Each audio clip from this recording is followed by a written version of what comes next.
grasya sa atin. Tayo po'y nagkakasama-sama sa ngalan ng Ama at ng Anak at ng Espiritu Santo. Amen.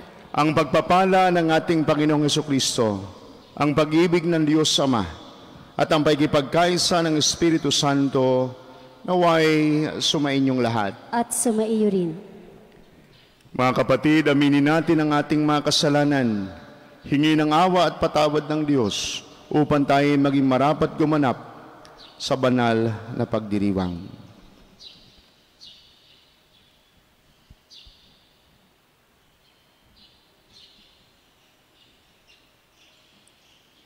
Inaamin ko sa makapangyarihang Diyos at sa inyo mga kapatid, na lubha akong nagkasala sa isip, sa salita at sa gawa, at sa aking pagkukulang. Kaya isinasamo ko sa mahal na Birheng Maria, sa lahat ng mga anghel at mga banal, at sa inyo mga kapatid, na ako'y panalangin sa Panginoong ating Diyos. Kaawaan tayo ng Diyos sa makapangyarihan, patawarin tayo sa ating mga kasalanan, at patnubayan tayo sa buhay na walang hanggan. Amen. Panginoon, kawaan mo kami. Panginoon, kawaan mo kami. Kristo, kawaan mo kami. Kristo, kawaan mo kami. Panginoon, kawaan mo kami. Panginoon, kawaan mo kami.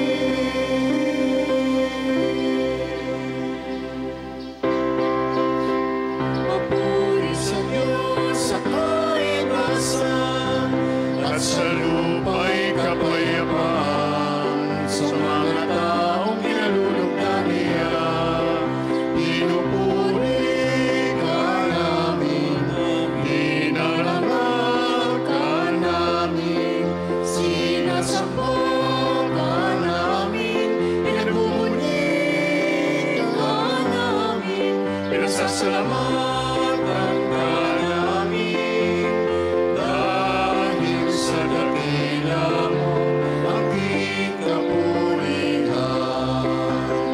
Panginoong Diyos, Hari ng langit, Diyos amang makapangyarihan sa lahat.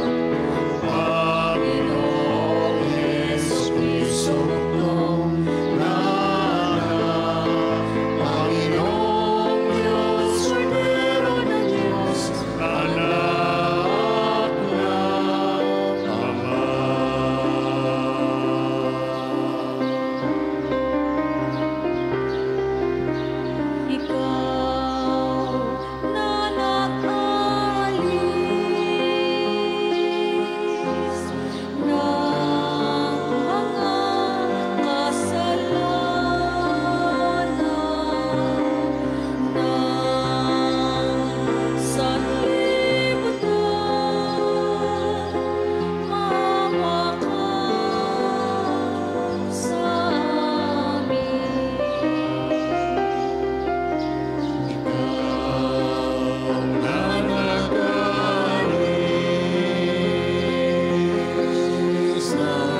sapagkat ikaw lamang ang banal, ikaw lamang ang Panginoon, ikaw lamang ang Jesucristo, ang kalakasan, kasama ng Espiritu Santo, sa katilaan ng Diyos Ama.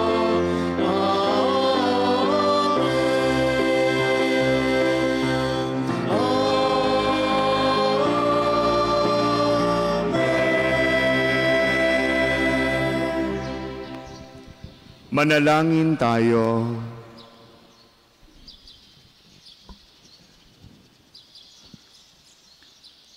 Ama naming makapangyarihan, pinangangatawanan mong manahan sa mga may loobing tapat at maaasahan. Sa kagandahang loob mo, kami naway makapamuhay bilang mga mapalad na maging iyong tahanan sa pamamagitan ni Jesucristo, kasama ng Espiritu Santo. Kayo po'y isang Diyos, magpasawalang hanggan. Amen. Pagbasa mula sa aklat ng Levitiko. Sinabi ng Panginoon kina Moises at Aaron, kung ang balat ninuman ay magbago ng kulay, mamaga o kaya'y magkaroon ng singaw na parang ketong, dadalhin siya kay Aaron o sa mga anak niyang saserdote. Ituturing siyang marumi at ito dapat kaligtang ipahayag ng saserdote. Ang may ketong ay dapat magsuot ng sirang damit. Hindi magsusuklay, tatakpan ang kanyang nguso at laging sisigaw ng marumi, marumi, hanggang may sugat. Siya'y ituturing na marumi at sa labas ng kampamento, mamamahay na mag-isa. Ang salita ng Diyos. Salamat sa Diyos.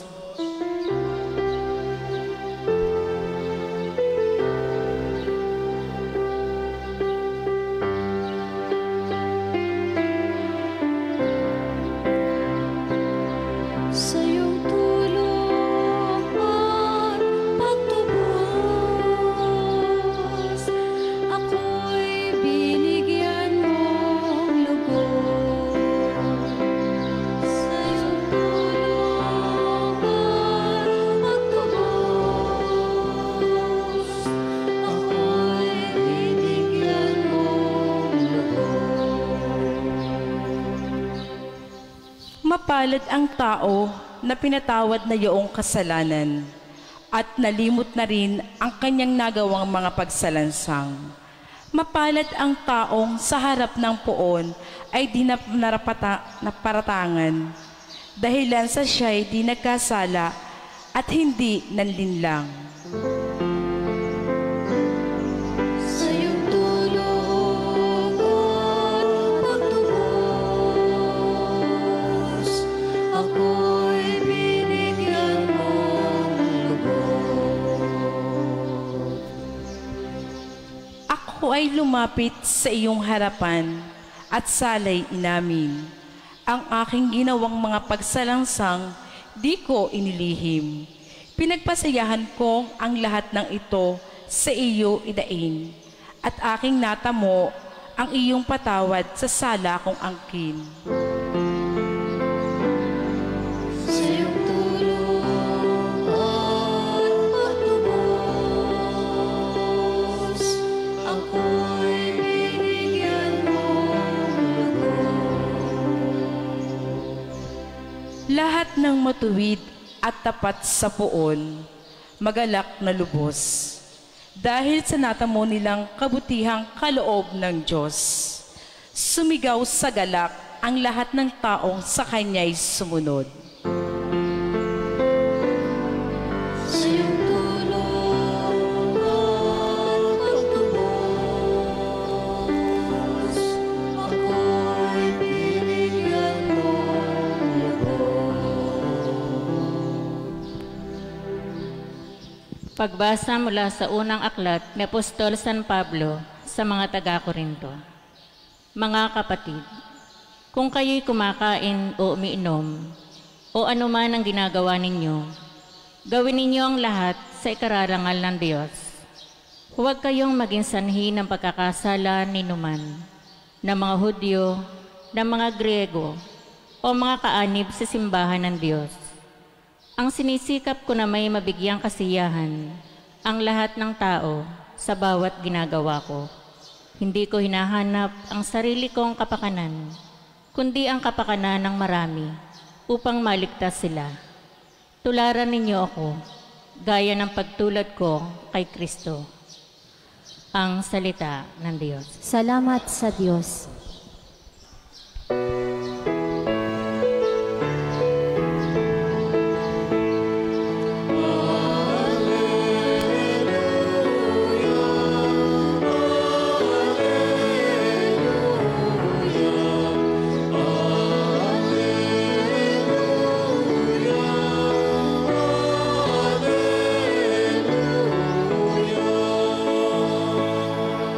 Narito at dumating na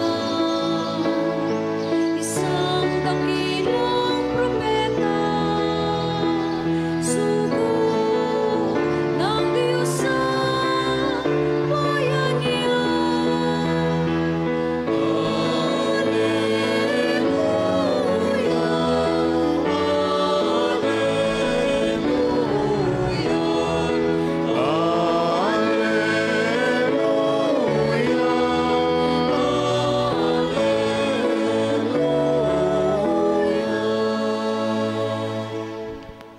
Sumainyo ang Panginoon. At sumaiyo rin. Ang pagpapahayag ng mabuting balita ng Panginoon ayon kay San Marcos. Papuri sa iyo, Panginoon.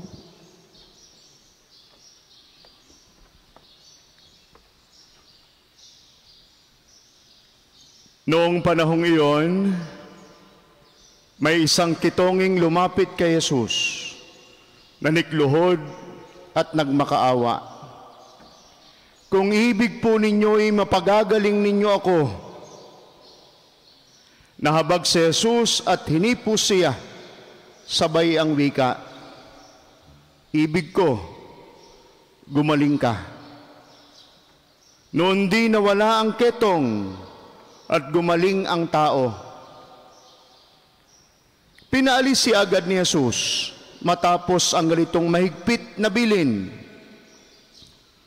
Huwag mong sasabihin ito kanino man. Sa halip ay pasuri ka sa saserdote. Pagkatapos, maghandog ka ayon sa iniutos ni Moises upang patunayan sa mga tao na ikaw ay magaling na. Ngunit umalis siya at bagkos ipinamalita ang nangyari. Ano pat hindi nahayagang makapasok ng bayan si Jesus. Naroon na lamang siya sa labas, sa mga ilang na puok, at doon pinagsasadya ng mga tao buhat sa iba't ibang dako.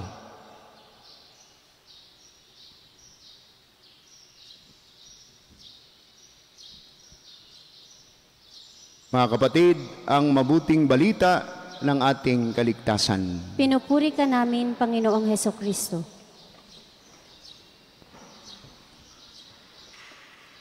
Magandang umaga po sa inyong lahat. Minsan po ay nakikinig ako ng isang palatuntunan sa radyo at may phone-in question.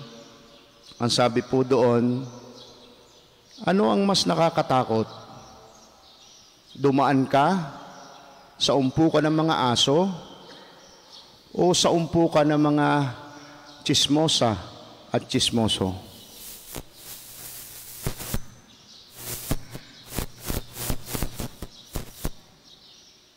Mga kapatid, masisisi ba natin ang sinumang nagbabalita tungkol sa kanyang magandang karanasan? Masisisi ba natin ang sinumang nagiging madaldal dahil sa kanyang labis na kasiyahan.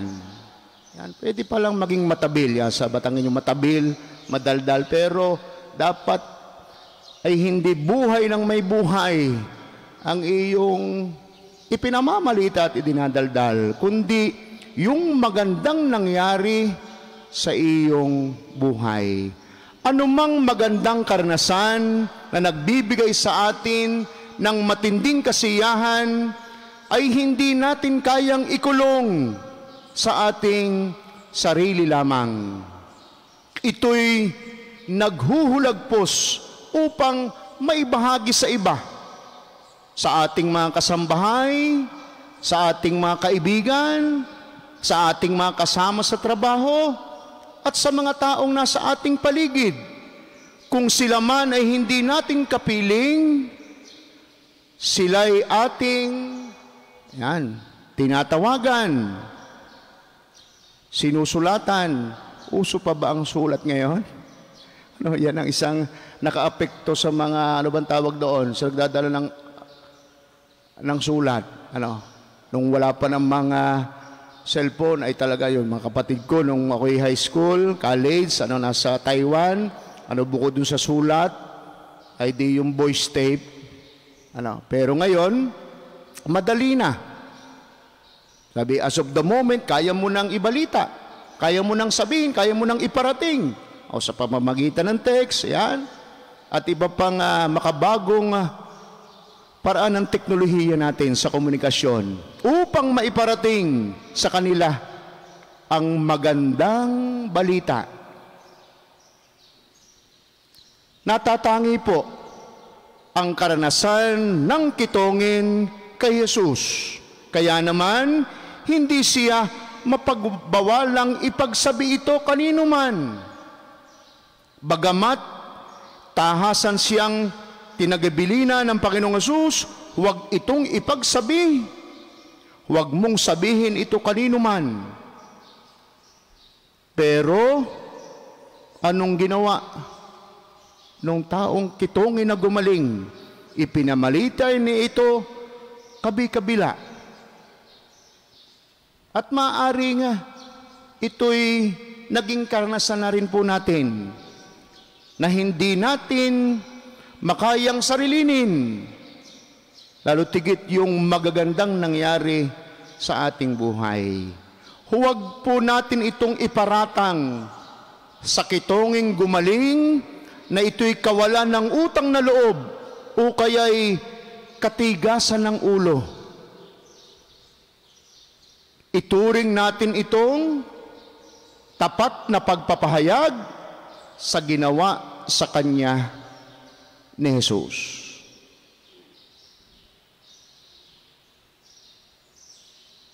Kung sa mga taong mahilig magbalita, lalo tigit ng balitang hindi maganda, ay mas maganda po sanang ikalat natin ang magandang balita na nangyayari sa ating buhay. Kung tayo ang nalagay sa gayong katayuan, baka mas malayo pa ang naabot ng balita sa kabila ng pagbabawal sa atin.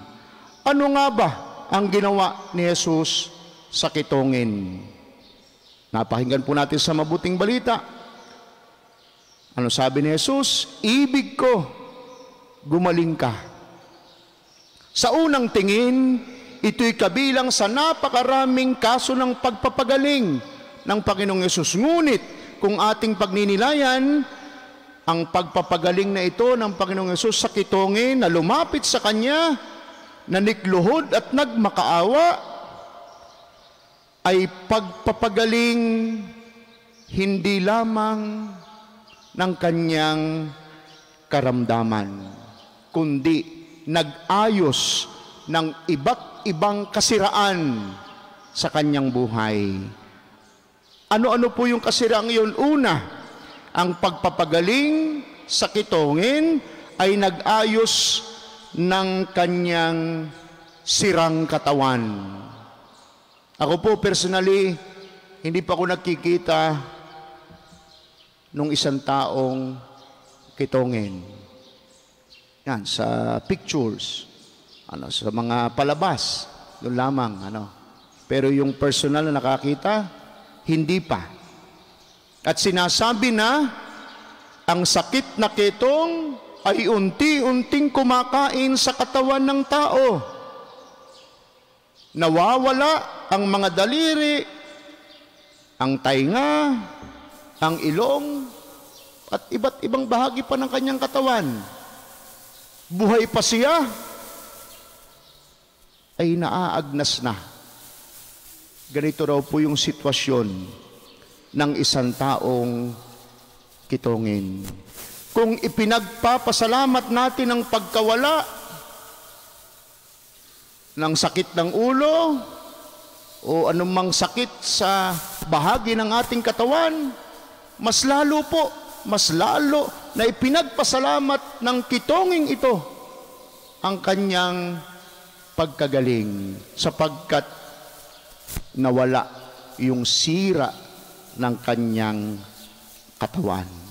Nanumbalik sa kinis ang kanyang balat at ganda ng laman. Sirang katawan. Ikalawa po, ang pagpapagaling sa kitongin ay nag-ayos ng kanyang sirang ugnayan sa kapwa. Kung pinakinggan po nating mabuti, yung unang pagbasa mula sa aklat ng Levitico, iyon ang katayuan ng isang taong may ketong, sapagkat ang may ketong ay nilalayuan ng kapwa dahil sa takot na sila'y mahawahan. Hindi lang pala ngayon ang physical distancing nangyayari. Ito'y isang konkretong halimbawa. At sinasabi dun sa, napahinggan natin sa unang pagbasa, sumisigaw pa raw yung taong may ketong, marumi, marumi. Ibig sabihin, binibigyan niya ng warning, yung mga taong baka makalapit sa kanya. Anong hirap ng kalooban ang dinadala ng kitongin dahil sa pandidiri ng iba. Ang mas masakit pa nito, sa kapanahonan ni Jesus, ang mga ketong ay inaatasang sila mismo ang magpapahayag na sila'y hindi malinis upang ang ibang tao'y hindi magkamaling lumapit sa kanila. Dahil dito, ang tagubili ni Jesus sa pinagaling na kitongin ay para raw patunayan sa mga tao na siya'y magaling na. Sa paggaling ng sakit, siya'y malaya ng makikihalubilo sa publiko. Ganitong-ganito rin po ang nangyayari ngayon sa mga taong sinasabing naging positive sa COVID-19. Hindi ka sila ay ikina-quarantine, inilalayo.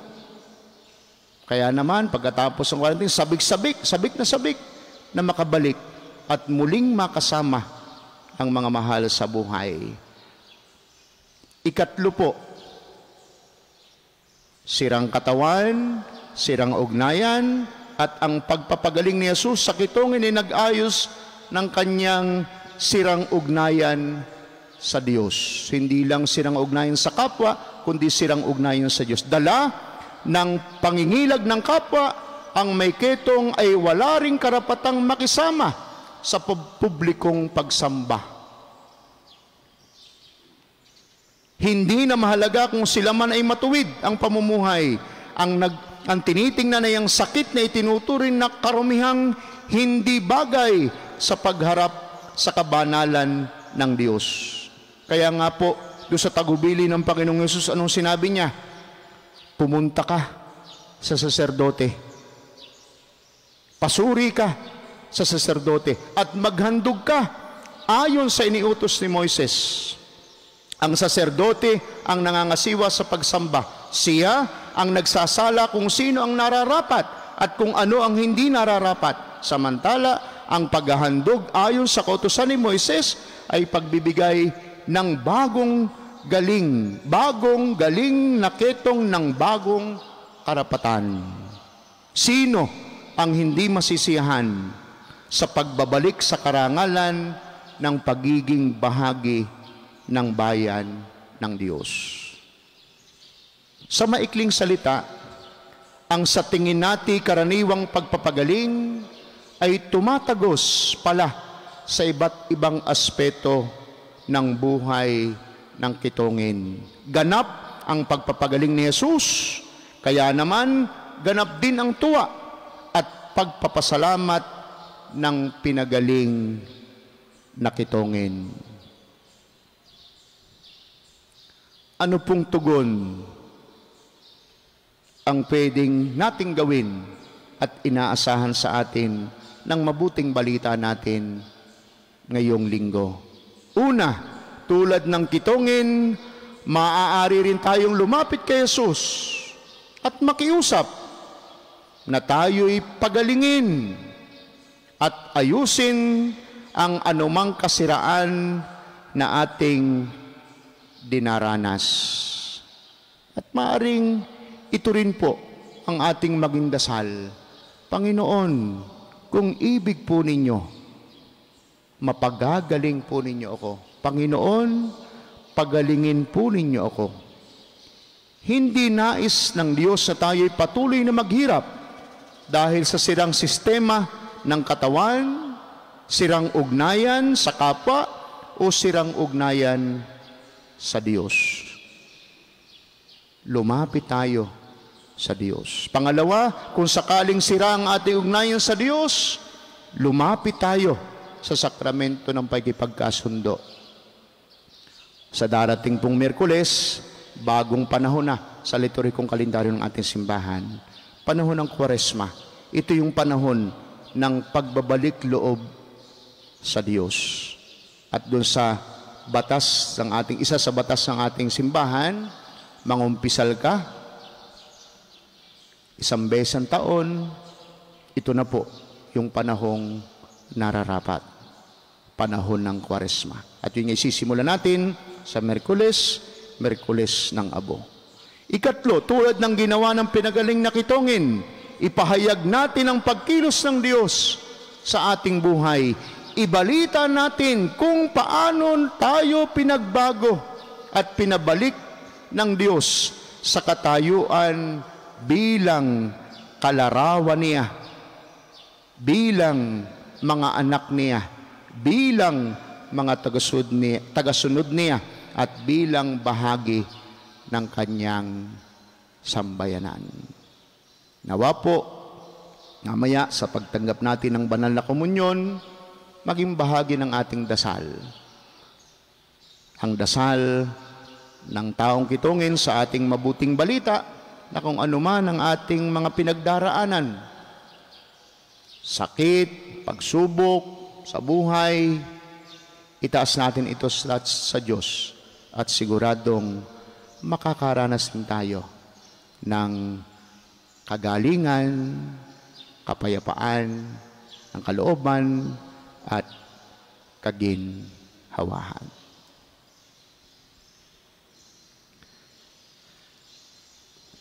Sumasampalataya ako sa Diyos amang makapangyarihan sa lahat, na may gawa ng langit at lupa. Sumasampalataya ako kay Hesukristo, iisang anak ng Diyos, Panginoon nating lahat. Nagkatawang tao siya, lalang ng Espiritu Santo. Ipinanganak ni Santa Mariang Birhen. Pinagpakasakit ni Poncio Pilato. Ipinako sa krus na matay inilibing. Nanaog sa kinaroroonan ng mga yumao. Nang may 3 araw na buhay na maguli. Umakyat sa langit. Naluluklok sa kanan ng Diyos amang makapangyarihan sa lahat. Doon magmumulang paririto at huhukom sa nangabubuhay at nangamamatay na tao. Sumasampalataya naman ako sa Diyos Espiritu Santo, sa banal na simbahang Katolika, sa kasamahan ng mga banal, sa kapatawaran ng mga kasalanan, sa pagkabuhay na muli na nangamatay na tao, at sa buhay na walang hanggan. Amen. Tayo'y nagagalak sa pagdadala ni Jesus ng lunas sa ating mga sakit at hirap sa buhay. Puno ng pananalig sa amang nagsugo kay Jesus na magpagaling ay ating sambitin sa bawat pagsamo. Amang mapagpala, dinggin mo ang aming panalangin. Amang mapagpala, dinggin mo ang aming panalangin.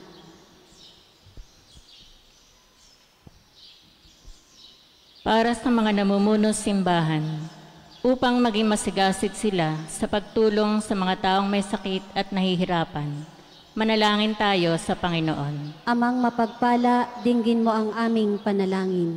Para sa lahat ng mga Kristiyano sa ating bayan, upang sa taong ito ng paggunita sa pagdating ng panampalatayang Kristiyano sa ating kapuluan, ay lalo silang magtulungan upang maibsan ang paghihirap ng lahat, manalangin tayo sa Panginoon. Amang mapagpala, dinggin mo ang aming panalangin.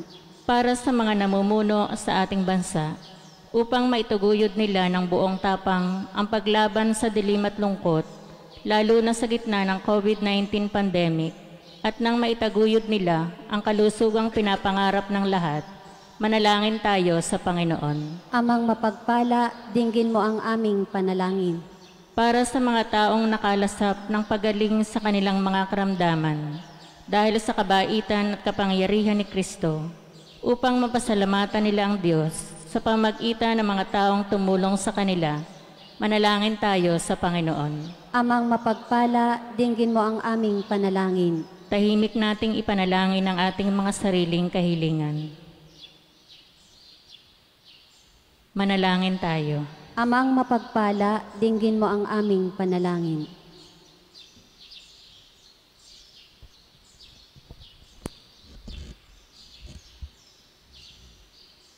Ama naming mapagpala, puspusin mo kami ng banal na Espiritu at ng aming maranasan ng iyong tulong sa gitna ng mga sakit at paghihirap sa buhay.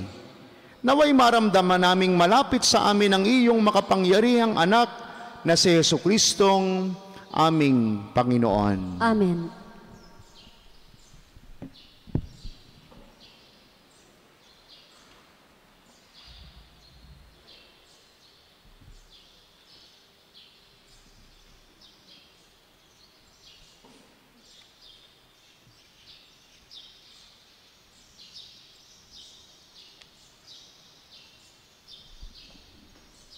Kapuri-puri ka Diyos sa mang lumikha sa libutan, sa inyo pong kagandahang loob. Narito ang aming mayaalay mula sa lupa at bunga ng aming paggawa.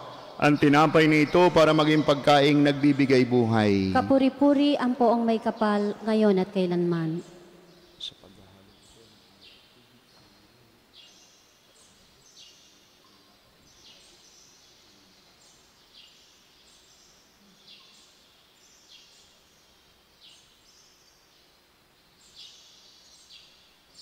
Kapuri-puri ka Diyos sa mang lumikha sa libutan, sa inyo pong kagandahang loob.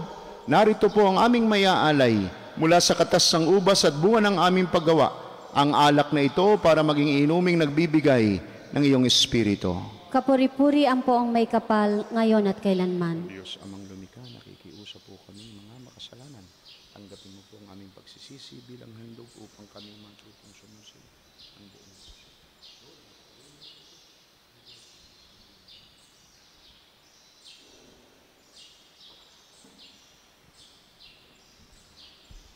Manalangin kayo mga kapatid upang ang ating paghahain at ang ating mga panalangin ay kalugdan at dinggin ng Diyos amang makapangyarihan. Tanggapin nawa ng Panginoon itong paghahain sa iyong mga kamay, sa kapurihan niya at karangalan sa ating kapakinabangan at sa buong sambayanan niyang banal. Ama naming lumikha, kami naway dalisayin at panibaguhin ng aming gaganaping paghahain. Kami naway itaguyod ng gagawin naming ito sa pagnanais naming sundin ang loob mo sa pamamagitan ni Jesucristo kasama ng Espiritu Santo magpasawalang hanggan. Amen. Sumainyo ang Panginoon. At sumaiyo rin. Itaas sa Diyos ang inyong puso at diwa. Itinaas na namin sa Panginoon. Pasalamatan natin ang Panginoong ating Diyos. Marapat na siya ay pasalamatan. Ama naming makapangyarihan, tunay ngang marapat na ikaw ay aming pasalamatan. Nasa iyo ang aming buhay, pagkilos at pag-iral. Sa pamumuhay namin araw-araw, tinatamasa namin ang iyong pagmamahal. Sa pag-ibig mong ipinunla sa sangkatauhan, ang Espiritu Santo ay unang aning bigay ng anak mong naglagak sa amin ng katiyakang nakalaang mabuhay kami sa piling mo kailanman. Kaya kaysa ng mga anghel ang sisiawit ng papuri sa iyo nang walang humpay sa kalangitan, kami nagbubunyi sa iyong kadakilaan. Santo, Santo, Santo, Panginoong Diyos ng mga hukbo, napupuno ang langit at lupa ng kadakilan mo. Hosana, Hosana, sa kaitaasan. Pinagpala na paririto sa ngalan ng Panginoon. Hosana, Hosana, sa kaitaasan.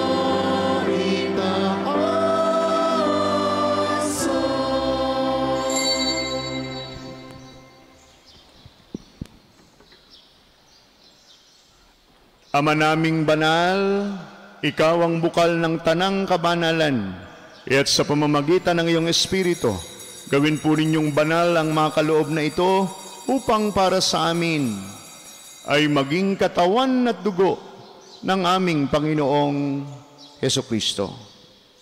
Bago niya pinagtiis ang kusang loob na maging handog, hinawakan niya ang tinapay, pinasalamatan kaniya, pinagati-hati niya iyon, iniabot sa kanyang mga alagad at sinabi, tanggapin ninyong lahat ito at kanin. Ito ang aking katawan na ihahandog para sa inyo.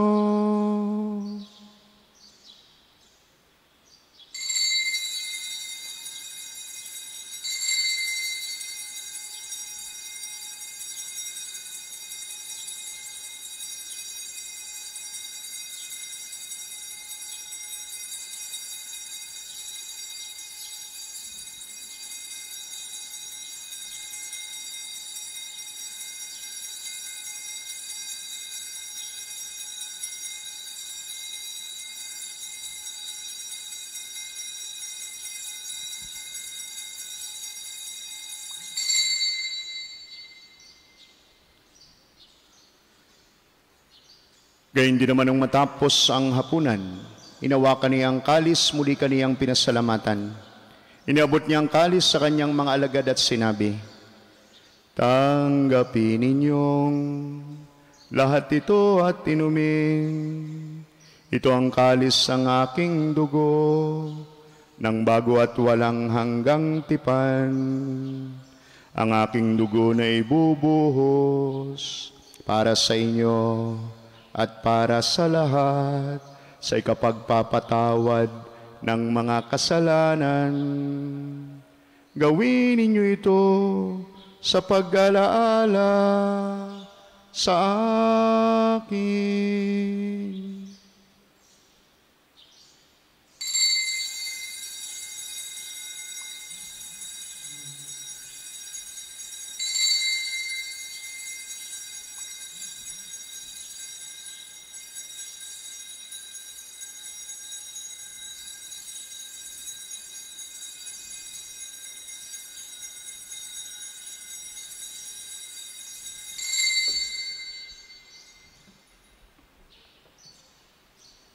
Ipagbunyi natin ang misteryo ng pananampalataya. Si Kristo ay gunitain, sarili ay inihain, bilang pagkain inumin, pinagsasalunod natin hanggang sa siya'y dumating. Ama, ginagawa namin ngayon ang pag-alaala sa pagkamatay at muling pagkabuhay ng iyong anak. Kaya tiniaalay po namin sa iyo ang tinapay na nagbibigay buhay at ang kalis na nagkakaloob ng kaligtasan. Kami nagpapasalamat dahil kami iyong minarapat na tumayo sa harap mo para maglingkod sa iyo.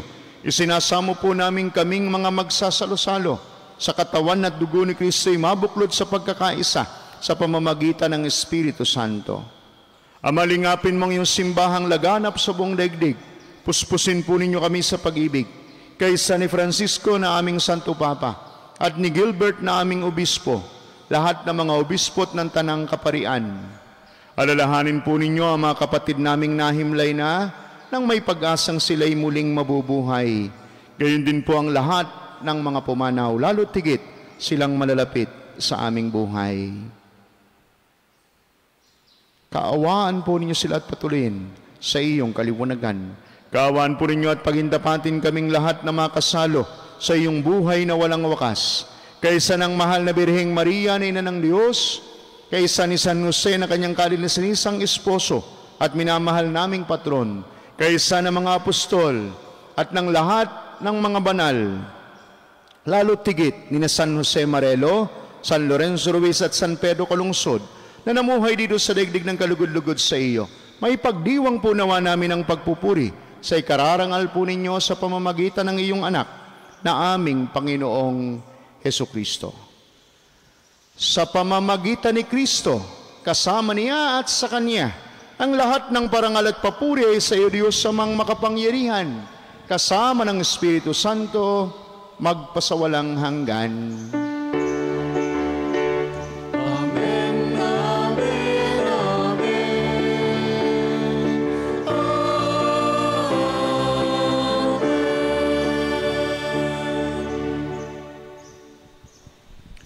Sa tagubilin ng mga nakagaling na utos sa turo ni Jesus sa Panginoon natin at Diyos, ipahayag po natin ngayon ang lakas loob. Ama namin, sumasalangit ka, sambahin ang ngalan mo, mapasa amin ang kaharian mo, sundin ang loob mo dito sa lupa para nang sa langit. Bigyan mo kami ngayon ang aming kakanin sa araw-araw, at patawarin mo kami sa aming mga sala para ng pagpapatawad namin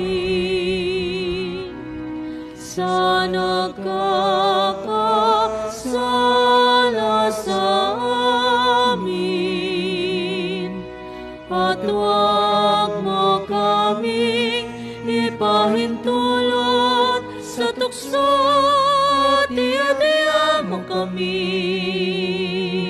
sa lahat ng masama. Hinihiling po namin kami adiya sa lahat ng masama, pagkalooban ng kapayapaan araw-araw, iligtas sa kasalanan, at ilayo sa lahat ng kapahamakan, karamdaman, at anumang uri ng ligalig sa buhay, samantalang aming pinananabikan ng dakilang araw ng pagpapahayag ng tagapagligtas naming si Jesucristo. Sapagkat iyo ang kaharian, kapangyarihan at kapurihan, ngayon at magpakailanman, ngayon at magpakailanman. Panginoong Jesucristo, sinabi mo sa iyong mga apostol, kapayapaan ang iniiwan ko sa inyo. Ang aking kapayapaan ang ibinibigay ko sa inyo. Tunghayan po ninyo ang aming pananampalataya, at huwag po naman ang napakarami naming mga pagkakasala. Pagkalooban po ninyo kami ng kapayapaan at pagkakaisa. Lalo tigit kapayapaan at pagkakaisa dito sa aming parokya at sa loob ng aming mga tahanan, ayon po sa inyong banal na kalooban kasama ng Espiritu Santo, magpasawalang hanggan. Amen. Ang kapayapaan ng Panginoon naway laging sumainyo. At sumaiyo rin. Magbigay at manghangad po tayo ngayon ng kapayapaan sa isa't isa. Kapayapaan po sa inyong lahat. Kordero ng Diyos na nag-aalis ng mga kasalanan ng sanlibutan, maawa ka sa amin. Kordero ng Diyos na nag-aalis ng mga kasalanan ng sanlibutan, maawa ka sa amin. Kordero ng Diyos na nag-aalis ng mga kasalanan ng sanlibutan, ipagkaloob mo sa amin ang kapayapaan. Narito si Jesus, ang Diyos ng awa at pag-ibig. Siya ang Diyos sa sumasa atin, malapit sa ating piling. Mapapalad kayong mga nakikibahagi sa kanyang banal na piging. Panginoon, hindi ako karapat-dapat na magpatuloy sa iyo, ngunit sa isang salita mo lamang ay gagaling na ako. Ang katawan ni Kristo. Amen.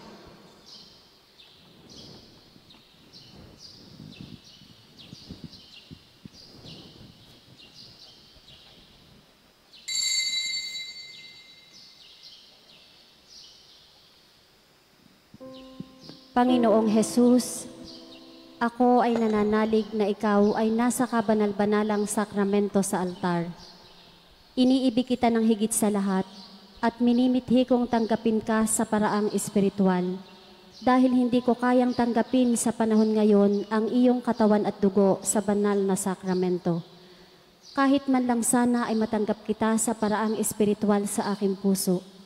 Niyayakap kita na para bang andito ka na talaga sa aking puso at iniaalay ko ng buong puso ang aking sarili sa iyo.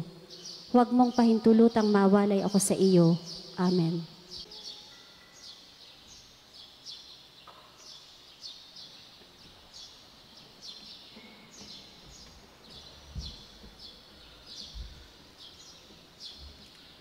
Manalangin tayo. Ama naming mapagmahal, kaming mga pinapagsalo mo sa banal na paikinabang, ay gawin mong laging manabik na pagsaluhan ang kaloob mong ito sa aming ikabubuhay.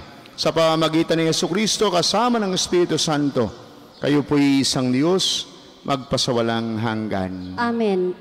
Sumainyo ang Panginoon. At sumaiyo rin. Yumuko kayo habang iginagawad ang pagbabasbas. Gawaran nawa kayo ng pagpapala ng maawing Diyos upang lagi ninyong mapahalagahan ang kanyang karunungang nagdudulot ng kaligtasang walang hanggan. Amen. Gawaran nawa ng katatagan ng Diyos ang inyong pananampalataya na nasasalig sa kanyang pagmamahal upang mamalagi kayong nagsisikap gumawa ng kabutihan ngayon at magpasawalang hanggan. Amen. Patnubayan nawa ng Diyos ang inyong paglakad sa daang hahantong sa Kanya upang inyong taluntunin ang landas ng pag-ibig at kapayapaang walang hanggan. Amen. Pagpalain po kayo at ingatan, pati ng inyong mga pamilya at mga mahal sa buhay, ng ating makapangyarihan, mapagmahal at maawaing Diyos, ang Ama at ang Anak at ang Espiritu Santo. Amen. Ang banal na misa'y naialay na, humayo kayo sa pag-ibig ni Kristo. Salamat sa Diyos. Salamat.